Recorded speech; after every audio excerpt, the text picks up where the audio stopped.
Hi, it's KhoPhi here. Today we want to talk about FPV here in Ghana and what the experience is so far. I have with me Clifford, and from the best of my knowledge at the moment, he's the best FPV pilot here in Ghana. And this, I'm not trying to exaggerate, and I will clarify. So let me clarify. So he's basically the best FPV pilot I know in a simulator.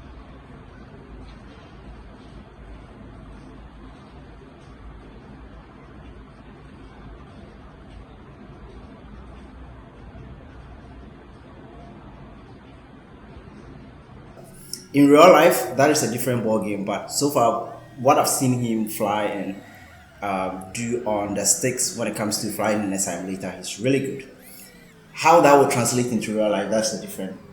It's really different from this image. It is. Yeah. It is actually different. But so far, what I've seen, you're really good, and that's really impressive. I wish I could do that. What do you call it? The flippy spin thing. Trippy spin. Anyway, this conversation is going to be about starting FPV in Ghana and what the experience is, and some of the challenges, and if anyone is also out there looking to get into FPV, what some of the things to look out for.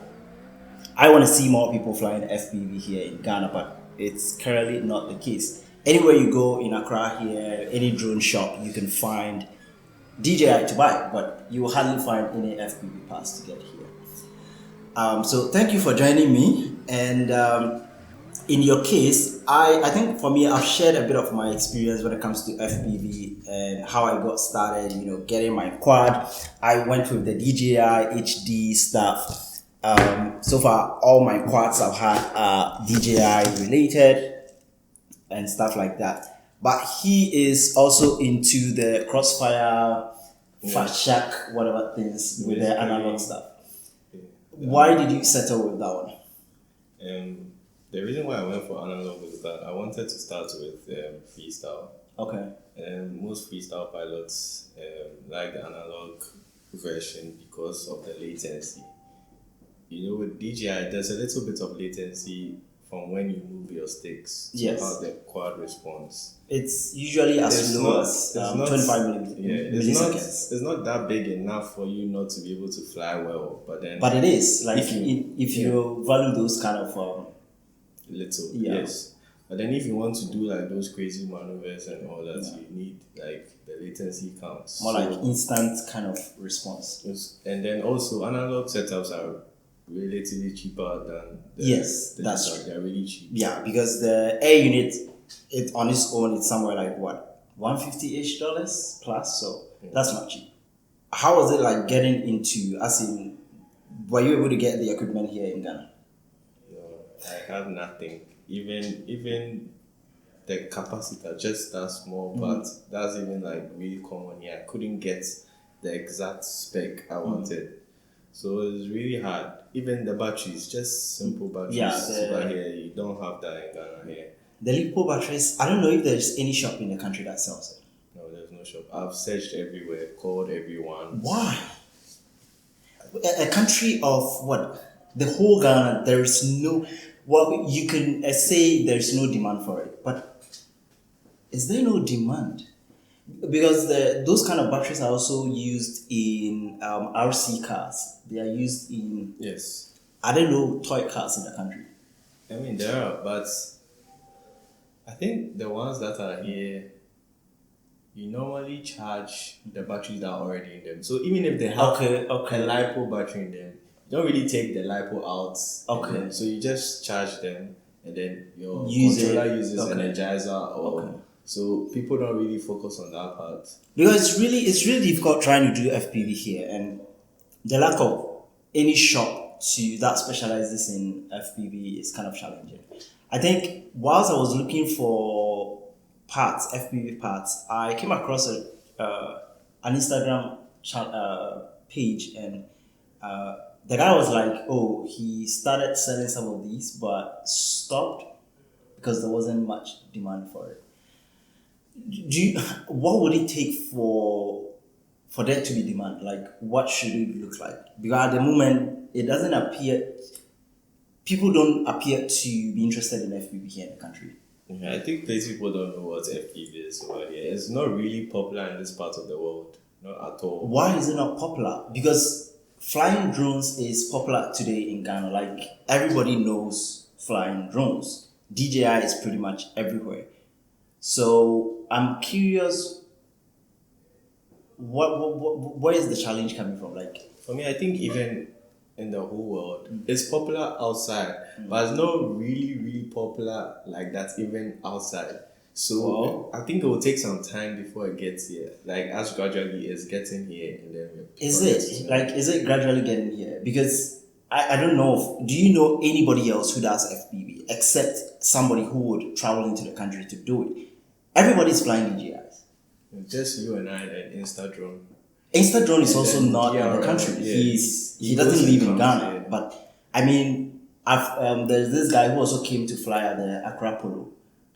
Yeah, That video he's from outside. exactly. Yeah. So very likely there are people who come from outside the country Outside, to yeah. fly and have fun. They are probably travelers. They are vloggers, whatnot. Yeah.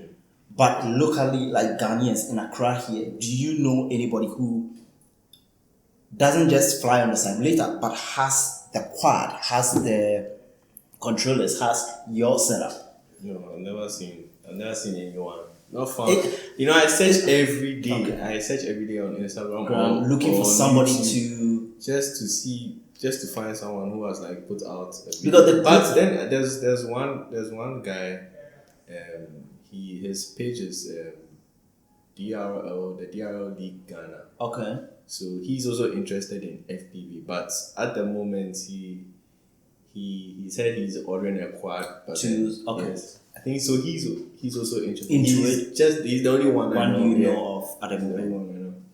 And is it possible that many people are also like good on the sticks in their simulators, but not necessarily outing themselves? Because I think we need to kind of build a community where people get to realize that, oh, there is a growing community where like other people are trying to get into FPV and become better at it. And I don't know how that is going to be like or what it's going to take, I but mean, when it comes to the sticks, it's really different from flying a normal drones. So for that place, you actually need some kind of skill. yes. So you can actually introduce them to the simulator to have a try and see how it is, if it's their thing.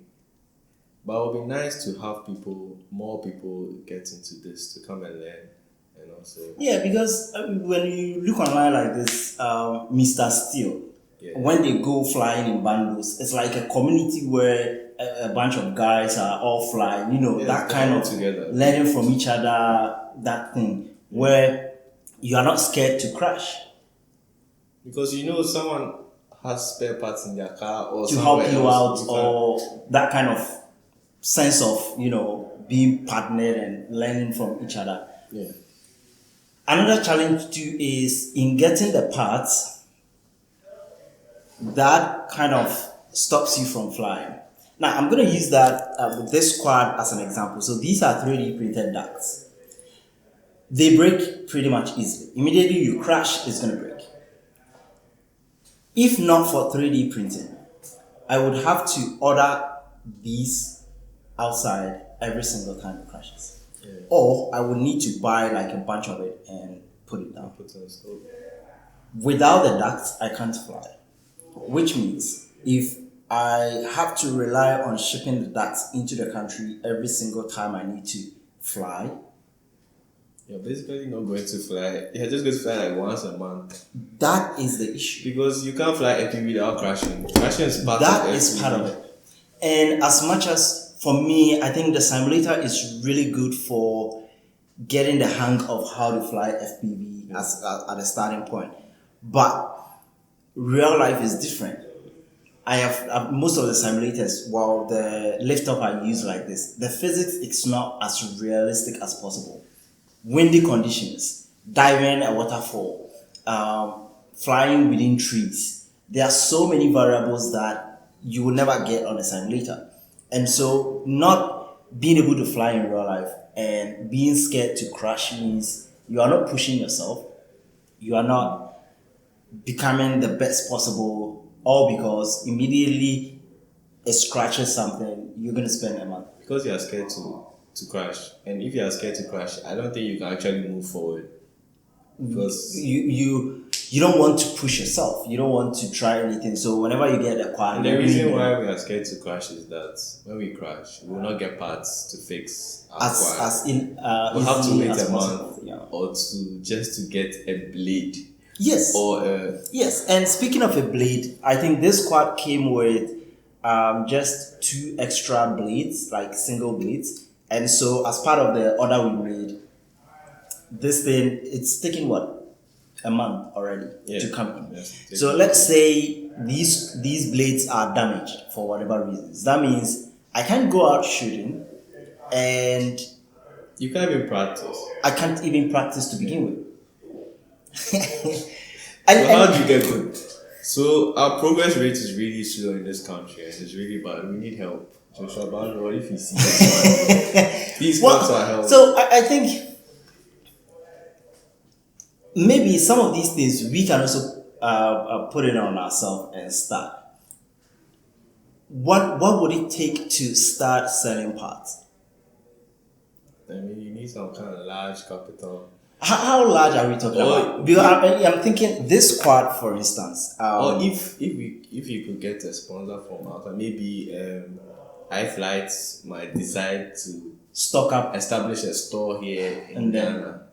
Or maybe Diatone or GEPRC, and then to serve not only Ghana but maybe the region around, maybe because this guy. Because I think if we fly more, we'll become popular very easily. Because if we put out more videos, people will see and they'll be like, "Oh, I want to do this as well." Yeah. I mean, there are other people there who I think have interest in this, but just haven't seen it yet. Yes, and for me, that is something that FPV Africa was. I'm basically trying to do, as in create content using the drones to get people to realize what is possible. I think them setting up here in Ghana could also serve the region, because I imagine trying to get something delivered from maybe Ghana to Togo is not going to take as long as trying to get it from China to Ghana or China to Togo. Like, definitely it's going to be shorter than that. So for FPV, I think if as an individual, it's not going to be something easy, maybe some of these brands might want to consider. Getting batteries also into the country is difficult because of batteries. Batteries are batteries and they explode. And so they have this specialized means to transport them and under different conditions. And usually it's relatively expensive. So trying to get batteries too is difficult. Maybe kind of an agent or something of that sort here in the country. I'm still interested in finding, in my case, what maybe I can do to make things easier, and figuring out, like, will starting with these quads be an easy way to begin with? Maybe stocking up with this GEPRC long range, 4-inch long range, and this is relatively not that expensive. It's a 4-inch, it uses a 4S battery. You can go with that. It's able to carry even a GoPro, so that is available. It's got the long range capability. It's got a GPS, so this will be a perfect starting point for anybody who wants to actually fly, not necessarily for freestyle. There are even like beginner quads that come with relatively cheap controllers, goggles, and then quads that you can crash like 1,000 times without having to worry about. So how are those like? How expensive are they? Are they as realistic as these? What would be the transition like? Yeah, I mean, they'll give you the real life experience though, but most of those beginner quads are kind of adapted. So I mean, you can begin from there and then move to. So essentially, start with the simulator, move on to those smaller quads, and then eventually transition to this 3 and 5. So basically, these are some of the challenges here in trying to fly FPV, and considering everybody is doing DJI, which I don't know. Have you had a chance to? Everybody's doing DJI, and I've never had a chance to fly one myself, but a DJI yourself. yeah. Well, it's actually boring if I must tell you. Like compared to flying FPV, when you're flying a DJI, it's basically flying, and you are telling it to go left or right. You are not flying. Like, Yeah, over here everything is manual. everything is manual. Because You are. even if you are flying and then there's a snake on your Yes, neck, you have to make you can't sure. leave it. Else you are dropping like Yes, thousands of yes, dollars. yes. You can't. And so for me, I mean, moving from the DJI to this, I realized DJI is The skill gap is big. it requires a huge skill gap. Like DJI, it's basically flying and you are just giving it directions. As in go left, go right, up, down. You can be flying, leave the controller, go and sit somewhere, and the drone will come and land itself automatically. Like it's flying itself. It is on its own. These ones are not like that. I mean, it requires 100% concentration to get your flight going. But then the shots you're able to get with these are also amazing, especially if you have a good camera attached and you are good to go. Yeah. So, how long have you been flying on the simulator, and how long did it take you to get that good? So I started with the simulator last year during lockdown Oh, okay. when COVID came.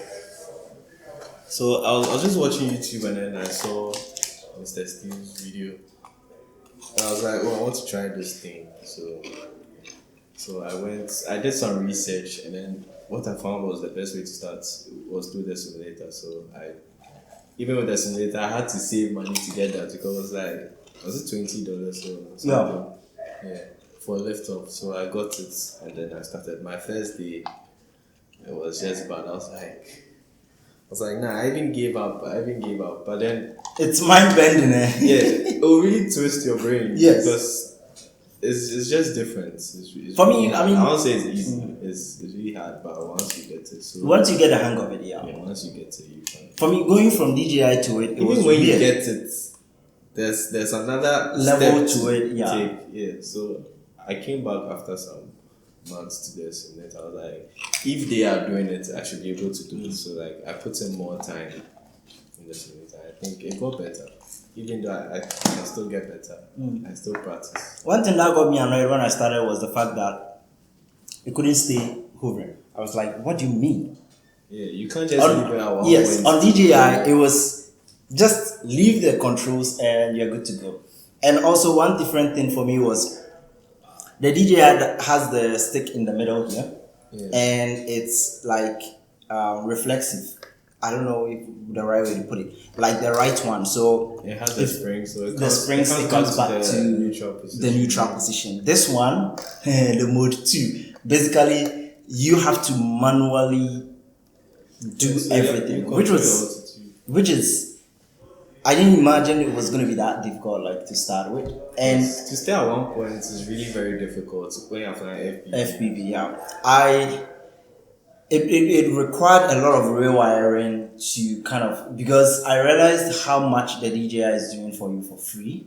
Have you seen that video where there's this bike where when you turn right, it doesn't go right? It goes left, yes. That's how it is. Yes, I remember that video where you have to rewire like the way so you right the learning curve yes, is yes, kind of yes, like yes. that. You have to change the way you view it. So basically, what are some of the channels you go to for your FPV like skills and stuff like that? I watch everybody. Everybody. Yeah, from Steel to Joshua Bado, Drone Mesh, Rotor DJ, Riot. yeah, Rotor Riot.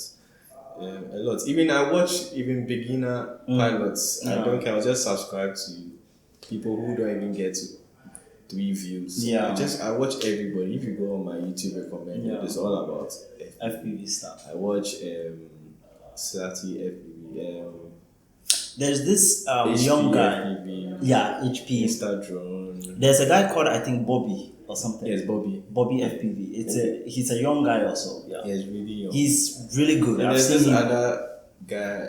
There's this other kid. I'll say he's a baby. Oh, But okay. They've given him the control at a very early age. He's And very he's good as well. wow. I mean, that's where I get my inspiration from. It's just left to real life experience. For me to Experience get. as part of it, Yeah. which Yeah, I mean, for me, I have this FPV experience and I have a lot to share. Some of them I'm yet to share, and I we'll mean, find a you've better done time. more real life flights more than Yes, and I I've lost a have. lot. Like I've lost my Osmo camera in a waterfall, which I think it was with this quad. So the battery flew off. The camera also flew off, and then fortunate for me, because the battery wasn't attached when it dropped in the water, nothing kind of like short circuited. I just had to open it up and let it dry. I've lost an entire 5S DJI 5S, what do you call it? GoPro 9, all in a waterfall before, because it got stuck in a tree somehow, some way, whatever. So I have had like relatively real world experience, and I've paid the price for it a lot. Like lost more than $1,500 in equipment in a waterfall. But the shots I got that day, I would still want to go and give it a try again. I've learned my lessons and would definitely do better the next time I go.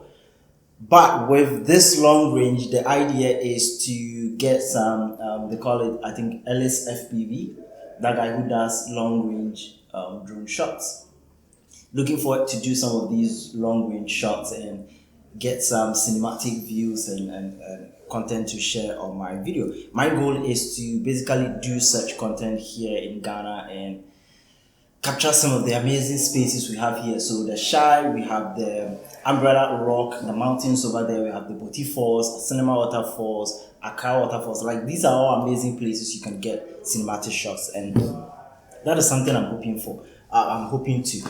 The camera, what do you call it? The Hawkeye, the Firefly. I don't know. You saw the footage. How was it like? It was pixelated. It was quite pixelated. I mean, the quality is not up there like the GoPros. Not really. Like it, in terms of video quality, it has a really long way to go. But when it comes to looking for something for practicing and looking for something for just, for fun recording and stuff like that, it does a pretty good job. It's not the best of quality, and I think with more firmware updates, maybe they can make it better. Only problem too is the GoPros and the Osmos are expensive, considering even the Action 2 is a piece of useless camera. The use case, I'm not really sure. An internal memory of 32 gig, you can only charge it with the extra I mean, modules. for us to even think about buying these things, it's like a fortune for us. Yes. So For some of us, I think we are privileged to be in a position to get these things. Like, just to quickly wrap up, we have this Telegram community going. It's called FPV Africa, and the idea is to bring together those interested in flying FPV here in Ghana and beyond. Get one community, share ideas, share content among each other, and hopefully plan meetups and shooting together, like meetups with our small class. I have one with quad, with you our have two squads, quads. and yes, and then we can all practice and learn from each other. I have never flown an analog before, and so it'd be great to try those I've out. also not tried digital too. The digital FPV too. So if you're interested, you're gonna find a link in the description to join the community here on Telegram, and just ask your questions and yeah, looking forward to engage with other people in the community. So thank you, Clifford, for joining me today to talk about this FPV. We'll definitely have these discussions and hopefully also do the live streaming for flying in the simulator. I think we had plans of doing it some time ago, but you do racing and stuff. I know I will be the last in the racing because even my quad is tuned not to fly that fast. Yeah. Anyway, so thanks for joining me in this one. My name is KhoPhi. I do FPV stuff. He also does FPV. You'll find a link to his. Do you have a channel yet? You don't. I don't have. And But soon. and on Instagram, right? You find. I want to have real life experience before I put on the No, but at least you can start with what the transition was from. From the like a journey. Yes, the journey. Everybody has a journey, so. Yeah, I'll put a link to Clifford's Instagram also in the description where you can connect with him as well for any tips. He's a pro, so definitely get in touch. Anyway, thanks for joining me in this one, and we'll hope to talk to you in the next. Bye. Okay, so that's pretty much it. Please don't put a pro part before people